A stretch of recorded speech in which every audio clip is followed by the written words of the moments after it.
আস্তে আস্তে আমি অসুস্থ হয়ে পড়লাম, মানসিক ভারসাম্য হারাতে বসলাম। কিছুই ভালো লাগে না, সন্তানরা কাছে আসলেও বিরক্ত লাগে। আমার হাজবেন্ড আমাকে নানাভাবে সুস্থ করতে চেষ্টা করত, বাইরে নিয়ে যেত, যেসব আমি পছন্দ করতাম, যেমন গভীর রাতে নদীর ধারে যাওয়া, ফুটপাতের দোকানে বসে চা খাওয়া, রাস্তায় দাঁড়িয়ে থেকে ফুচকা খাওয়ানো। কিন্তু কোন কিছুতেই আমার মন ফেরাতে পারল না।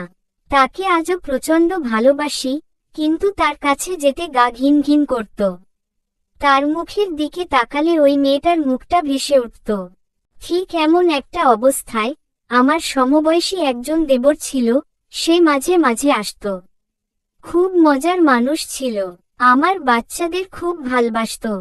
ও খুব সহজেই মানুষকে হাসাতে পারত। তাই একদিন আমার হাজবেন্ড ওকে বলল, তোর ভাবি তো কারো সাথে তেমন কথা বলে না, দেখতো তুই গিয়ে হাসাতে পারিস কিনা। ও আমার রুমে গেল, আমার সাথে অনেক কথা বলল। কেন যেন ওর সাথে কথা বলে মনটা অনেক হালকা হয়ে গেল। আমাকে অনেক বুঝালো, বলল, ভাবি, ভাইয়া শুধু আপনাকেই ভালোবাসে। ওই মেয়ের বাসায় আমরাও যেতাম, আপনি সব ভুলে জানতো, শুধু শুধু ভাইয়াকে ভুল বুঝছেন। ছেলেটার কথায় মনে একটু জোর আসলো। আমি মাঝে মাঝে ছেলেটার সাথে ফোনে কথা বলতাম, আমাকে হাসাতে পারত, ওর কথায় আমি হাসতাম, ও এসে আমাকে খাইয়ে যেত। ফোন করেই বলতো, ভাবি, আজ কি রান্না করেছেন, আমি খেতে আসছি। বাধ্য হয়ে আমাকে রান্না করতে হতো, আমাকে ছাড়া খাবার টেবিলে বসতো না। আমার হাজবেন্ড, সেই, আমি, আমার বাচ্চারা একসাথে খেতাম। তাকে সাথে নিয়ে মাঝে মাঝে বেড়াতে যেতাম। ছেলেটার খুব ভালো একটা গুণ ছিল, কথায় কথায় যে কোন মানুষকে হাসাতে পারত। ও আস্তে আস্তে আমাদের পরিবারের একজন হয়ে উঠল। মাঝে মাঝে এমন হতো, রাত 1টা বাজে, আমি খাচ্ছি না, আমার হাজবেন্ড তাকে তার বাসা থেকে তুলে নিয়ে আসতো, সে আমাকে খাইয়ে তার বাসায় ফিরত। আমার হাজবেন্ড তাকে মাঝে মাঝে বাসায় পাঠাতো, বলতো, তোর ভাবিকে বাজার থেকে ঘুরিয়ে নিয়ে আয়। যখন দেখতো আমি চুপচাপ বসে আছি, তখনই ওর ফোনটা ধরিয়ে দিত আমার কানে। সে যেন ডাক্তারের মতো আমার চিকিৎসা শুরু করল। আমি আস্তে আস্তে স্বাভাবিক জীবনে ফিরে আসতে লাগলাম। বড় বড় ডাক্তাররা যেটা পারল না, সেই ছেলে আমার জীবনে ফেরেশতা হয়ে এসে আমাকে একটু একটু করে আমার স্বাভাবিক জীবন ফিরিয়ে আনতে সাহায্য করতে লাগল। আমি তার কাছে সারা জীবন কৃতজ্ঞ থাকব। এর মাঝে 5-6 মাস কেটে গেল, কিন্তু আমার মাথায় একটা দুষ্টু বুদ্ধি খেলে গেল। সেটাই হয়তো আমার জীবনের সবচেয়ে ভুল সিদ্ধান্ত ছিল। সে সময় আমার মাঝে চরম প্রতিশোধ নেবার প্রবণতা জেগে উঠল।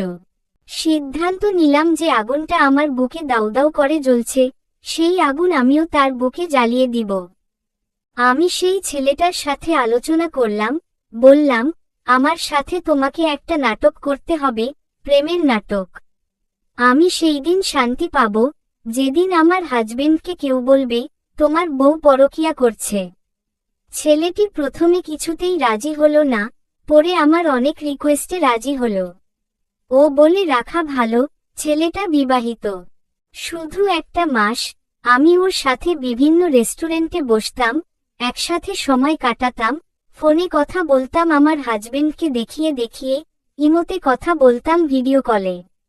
কিন্তু সবটাই ছিল সাজানো নাটক। তার সাথে কিছু সেলফি তুললাম, আর সেগুলো আমার হাজবেন্ডের মেসেঞ্জার পাঠাতে বলতাম। আমার হাজবেন্ডকে তার ফ্রেন্ডরা এসে বলতে লাগলো, তোর বউ পরকীয়া করছে। প্রথম প্রথম সে তাদের কথা বিশ্বাস করত না, কিন্তু আস্তে আস্তে বিশ্বাস করতে লাগলো। আমি যখন দেখলাম আমি আমার পরিকল্পনায় সাকসেস, তখন সবটা আমার হাজবেন্ডকে খুলে বললাম, বুঝতে পারছো তো কতটা কষ্ট, কতটা যন্ত্রণা হয়, বুকের ভেতর কতটা আগুন জ্বলে। কিন্তু আমার হাজবেন্ডকে আর কিছুতেই আমাকে বিশ্বাস করাতে পারলাম না। আমার শ্বশুরবাড়ির লোকজন বলতে লাগলো, এই মেয়েকে নিয়ে আর সংসার করতে পারবি না, সে এখন খারাপ মেয়ে, তাকে ডিভোর্স দিয়ে দে, তোকে আরো সুন্দরী মেয়ের সাথে বিয়ে দিয়ে দেব, আর অনেক টাকাও পাবো। তাদের কথায় আমার হাজবেন্ড আমাকে বাসা থেকে বের করে দিল। আমার ছোট ছোট বাচ্চা দুটোকেও দিল না আমাকে। আমি একটা ইংলিশ মিডিয়াম স্কুলে চাকরি নিলাম, খুবই সামান্য বেতনে। আব্বু আম্মু বলল, বাসায় চলে আয়। আমি রাজি হলাম না, বললাম, এখানে থাকলে আমি আমার সন্তানদের কাছাকাছি থাকতে পারবো। আমি তাদের স্কুলে গিয়ে, কোচিংয়ে গিয়ে দেখে আসতাম। মাঝে মাঝে লুকিয়ে লুকিয়ে আমার হাজবেন্ডকেও দেখতে যেতাম। তাকে দুদিন না দেখে থাকতে পারতাম না। আমার বাচ্চারা দেখা হলে বলতো, আম্মু, তোমার জন্য ওরা, আব্বু আর দাদি আমাদের কাঁদতেও দেয় না, আমরা লুকিয়ে লুকিয়ে কাঁদি। কথাটা শুনে বুক ফেটে যেত। বেহায়ার মতো ফোন করে বলতাম, আমি কিছু করিনি, প্লিজ আমাকে বাসায় আসতে দাও, আমি কাজের মেয়ের মতো থাকব, তবুও আমার সন্তানদের কাছে থাকতে দাও। সে বলল, এক শর্তে বাসায় ঢুকতে দেব। ওই ছেলেকে সবার সামনে তার গালে চড় মারতে হবে, আর তার নামে থানায় কেস করতে হবে, মামলা দিতে হবে, সে তোমাকে ডিস্টার্ব করে, আর 2 লাখ টাকা হাতিয়ে নিয়েছে, এটাও বলতে হবে। আমি বেহায় মা, সবচেয়ে বেহা প্রাণী হলো মা। সন্তানের মুখের দিকে তাকিয়ে বললাম, তোমার সব শর্ত মানব, আমাকে আমার সন্তানদের কাছে যেতে দাও, প্লিজ। যদিও নিজের মাঝে অপরাধবোধ কাজ করছিল, কারণ সেই ছেলের তো কোন দোষ ছিল না, সে যা করেছে, আমার কথায় করেছে, বড় কথা সে আমাকে নতুন জীবন দান করেছে, আমি কি করে তার এত বড় ক্ষতি করব? এখানে আরেকটা কথা বলা হয়নি, আমার হাজবেন্ড বর্তমান ক্ষমতাসীন দলের রাজনৈতিক নেতা। তার একটা কথায় সব হয়। সে রাত 2টায় আমাকে নিকটবর্তী থানায় নিয়ে গেল, আর যেতে যেতে বলল, তুমি কিছু বলবে না, শুধু একটা সাদা কাগজে সই করবে। থানায় গিয়ে আমাকে সাদা কাগজে সই করতে বলা হলে আমি বললাম, না, আমি কোন সাদা কাগজে সই করব না। কি লেখা আছে আমি পড়ব তবেই সই করব। এটা শুনে থানার ওসি আমার সাথে একা কথা বলতে চাইল। আমার হাজবেন্ডকে রুম থেকে বের করে দিল। ওসি বলল, আপনি কি ওই ছেলের নামে মামলা করতে চান? বললাম, না। বলল, ওই ছেলে কি আপনাকে ডিস্টার্ব করে? আপনার কাছে টাকা চাই? বললাম, না। বলল, তাহলে এত রাতে থানায় কেন এসেছেন? বললাম, আমার হাজবেন্ড আমাকে জোর করে নিয়ে এসেছে।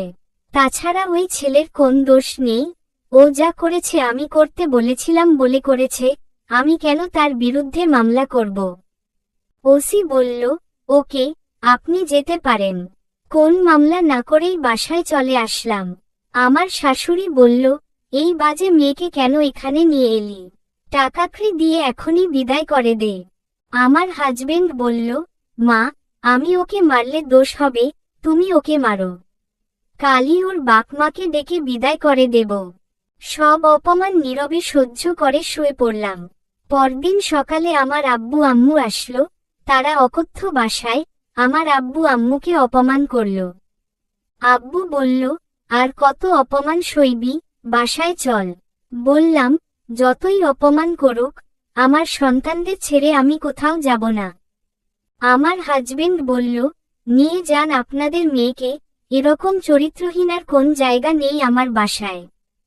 আবার আমাকে বাসা থেকে বের করে দিল। আমি আমার এক আত্মীয়ার বাসায় থাকতে লাগলাম।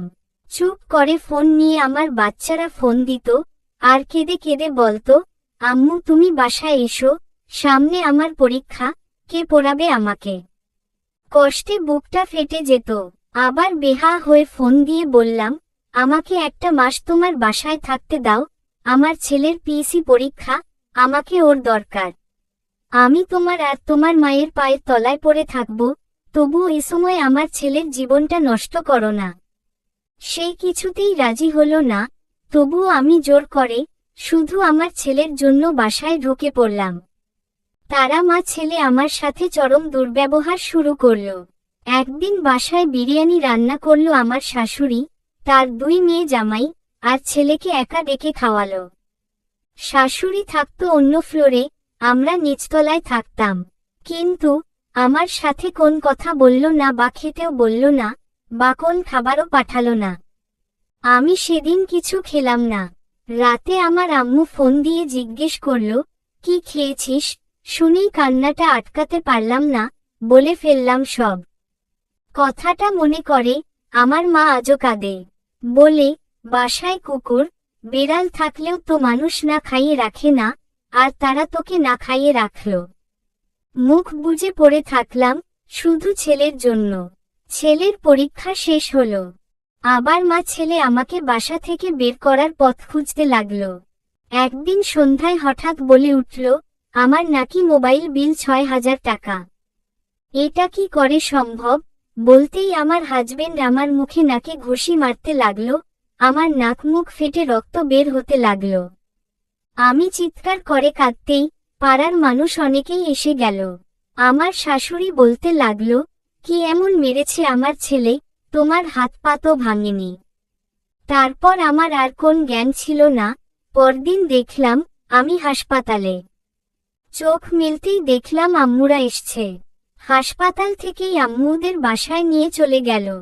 বাসায় গিয়ে সবাই ডিভোর্সের জন্য প্রস্তুতি নিতে লাগলো। কিন্তু আমি তাদের কোন কথা না শুনেই আমার হাজবেন্ডের বাসায় চলে আসলাম। সেই শর্ত আরোপ করল, আমাকে বাসায় বন্দি থাকতে হবে, মোবাইল ব্যবহার করা যাবে না, স্কুলের চাকরি ছাড়তে হবে, আমার কোন আত্মীয় স্বজনের সাথে কোন প্রকার যোগাযোগ রাখা যাবে না। আমার সন্তানের ভবিষ্যৎ ভেবে আর তাকে ছেড়ে থাকতে পারবো না, এটার জন্য তার সব শর্ত মেনে নিয়ে সবটুকু আত্মসম্মান জলাঞ্জলি দিয়ে তার বাসায়, শুধু আমার সন্তানদের জন্য পড়ে আছি, তার বাসায়, যেখানে আমার কোন স্বাধীনতা নেই, আমি তার আর তার মায়ের হুকুমের গোলাম মাত্র। তার মাঝে সুখ এটুকুই, আমি আমার সন্তানদের কাছে আছি। শুধু ভাবি, এই এতটা বছরে তার কত শত অপরাধ আমি ক্ষমা করেছি, আর সে আমার 1 মাসের একটা নাটক মেনে নিতে পারে না। এটাই হয়তো একজন পুরুষ ও নারীর পার্থক্য। অনেক ধন্যবাদ সবাইকে ধৈর্য নিয়ে গল্পটি পড়ার জন্য। ভালো থাকবেন।